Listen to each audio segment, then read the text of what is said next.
Extraído do livro Heróis da Fé, de Orlando Boyer. Henrique Martin. Luz inteiramente gasta por Deus. Ajoelhado na praia da Índia, Henrique Martin derramava a alma perante o Mestre e orava.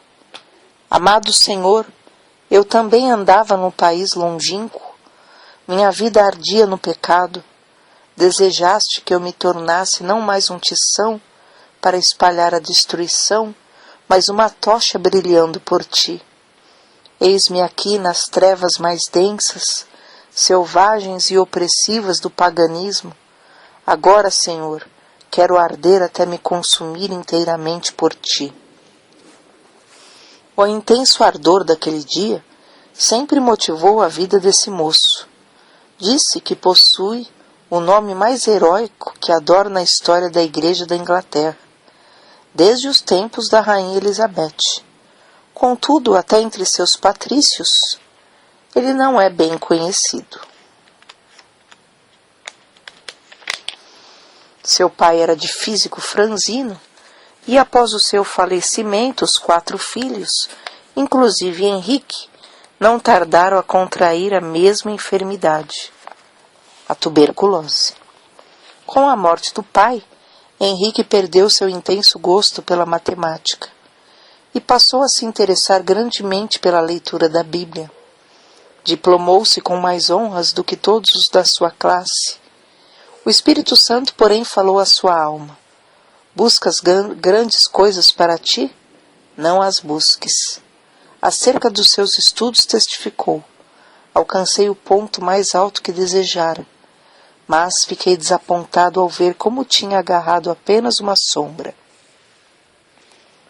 Tinha por costume levantar-se cedo de madrugada e andar sozinho pelos campos para desfrutar de comunhão íntima com Deus.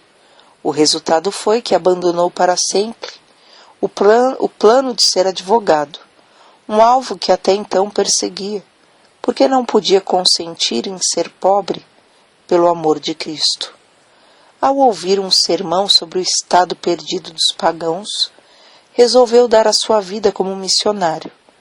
Ao conhecer a vida abnegada do missionário Guilherme Carey e sua grande obra na Índia, sentiu-se dirigido a trabalhar no mesmo país.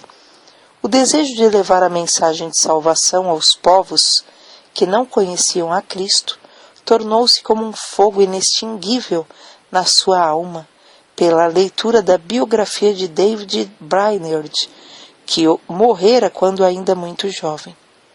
Esse missionário partiu para a glória com a idade de 29 anos, depois de dedicar sua vida inteiramente ao serviço de evangelização dos silvícolas da América do Norte. Henrique Martin reconhecia que, como haviam sido poucos os anos da obra de David Brainerd, assim também seria com ele. Então se acendeu nele a mesma paixão de gastar-se inteiramente por Cristo, no breve espaço de tempo que lhe restava.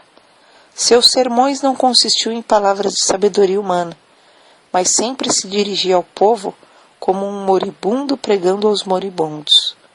Havia um grande embaraço para Henrique Martin. A mãe de sua noiva, Lydia Grenfell, não consentiria que se casassem, caso ele insistisse em levá-la para o estrangeiro. Henrique amava Lídia, e o seu maior desejo terrestre era estabelecer um lar e trabalhar junto com ela na seara do Senhor. Acerca disso, ele escreveu no seu diário: continuei 1 hora a mais em oração, lutando contra o que me ligava. Cada vez que estava perto de ganhar a vitória, o coração voltava para o seu ídolo. Finalmente deitei-me, sentindo grande mágoa. Então lembrou-se de David Brainerd, o qual negava a si mesmo todos os confortos da civilização, andava grandes distâncias sozinho na floresta, passava dias com fome e, depois de assim se esforçar por 5 anos, voltou para falecer tuberculoso nos braços da sua noiva, Jerusa, filha de Jonathan Edwards. Por fim, Henrique Martin também ganhou a vitória, obedecendo a chamada para sacrificar-se em prol da salvação dos perdidos. Ao embarcar para a Índia em 1805, escreveu: "Se eu viver ou morrer, que Cristo seja magnificado pela colheita de multidões para ele." A bordo do navio, ao afastar-se da sua pátria, Henrique Martin chorou como uma criança. Contudo, nada podia desviá-lo da sua firme resolução de seguir a direção divina. Ele era um tição arrebatado do fogo, e repentinamente dizia: "Que eu seja uma chama de fogo no serviço divino." Depois de 9 longos meses a bordo, e quando já se achava perto do seu destino, passou um dia inteiro em jejum e oração. Sentia quão grande era o sacrifício da cruz, e como era igualmente grande a sua responsabilidade para com os perdidos na idolatria da Índia. Continuava a repetir: "Tenho posto vigias sobre os teus muros, ó Jerusalém. Eles não se calarão, jamais em todo o dia, nem em toda a noite. Não descanseis, vós os que fazeis lembrar ao Senhor, e não lhe deis a ele descanso, até que estabeleça e até que ponha Jerusalém por objeto de louvor na terra." Isaías 62:6. A chegada de Henrique Martin à Índia, no mês de abril de 1806, foi também em resposta à oração de outros. A necessidade era tão grande nesse país que os poucos obreiros concordaram em se reunir em Calcutá, de 8 em 8 dias, para pedir a Deus que enviasse um homem cheio do Espírito Santo e poder à Índia. Martin, logo ao desembarcar, foi recebido alegremente por eles, como resposta às orações. É difícil imaginar o horror das trevas em que vivia esse povo, entre o qual Martin se achava. Um dia, perto do lugar onde se hospedara, ouviu uma música e viu a fumaça de uma das piras fúnebres de que ouvira falar antes de sair da Inglaterra. As chamas já começavam a subir do lugar onde uma viúva se achava sentada ao lado do cadáver do seu marido morto. Martin, indignado, esforçou-se, mas não pôde conseguir salvar a pobre vítima. Em outra ocasião, foi atraído pelo ruído do símbolo a um lugar onde o povo fazia culto aos demônios. As pessoas ali reunidas se prostravam perante o ídolo, obra das suas próprias mãos, a quem adoravam e temiam. Martin sentia a si mesmo na vizinhança do inferno.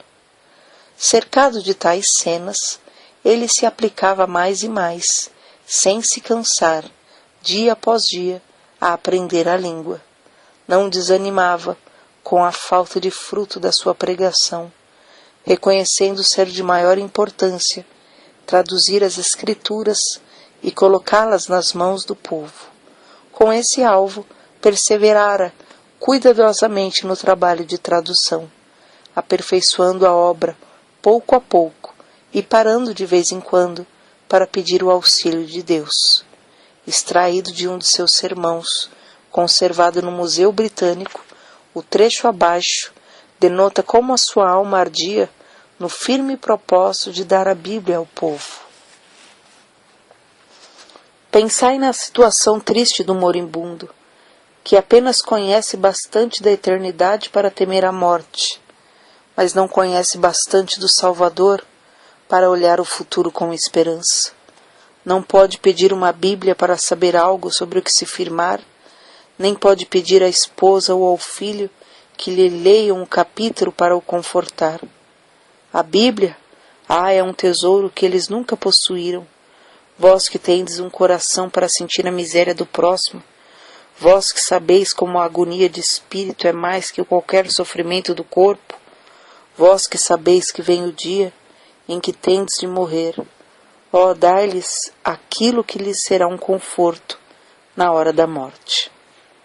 Para suprir os povos da Índia, e da Pérsia com a Bíblia em suas próprias línguas, Martin aplicou-se à obra de tradução das Escrituras de dia e de noite.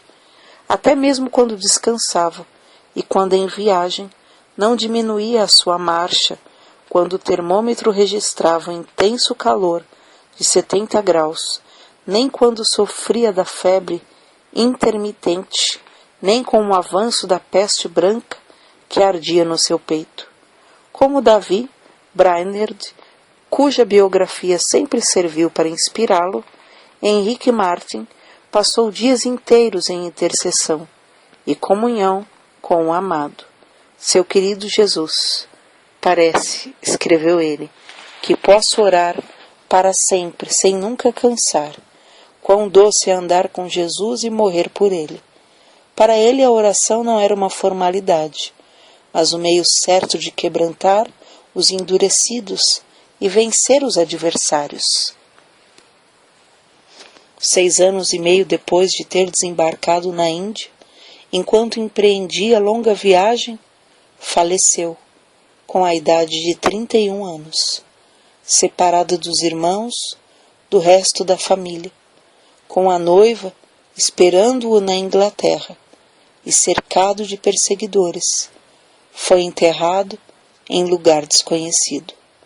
Era grande o ânimo, a perseverança, o amor, a dedicação com que trabalhava na seara do seu Senhor.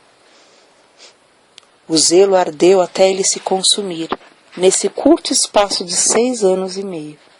É-nos impossível apreciar quão grande foi a sua obra, feita em tão poucos anos. Além de pregar, conseguiu traduzir porções das Sagradas Escrituras para as línguas de 1/4 de todos os habitantes do mundo. O Novo Testamento em hindu, hindustão e persa, e os Evangelhos em judaico-persa são apenas uma parte das suas obras. 4 anos depois da sua morte, nasceu Fidelia Fiske, no sossego da Nova Inglaterra, quando ainda aluna na escola. Leu a biografia de Henrique Martin. Andou 45 quilômetros de noite, sob violenta tempestade de neve, para pedir à sua mãe que a deixasse ir pregar o Evangelho às mulheres persas. Ao chegar à Pérsia, reuniu muitas mulheres e lhes contou sobre o amor de Jesus, até que o avivamento em Oromia tornou-se outro Pentecostes.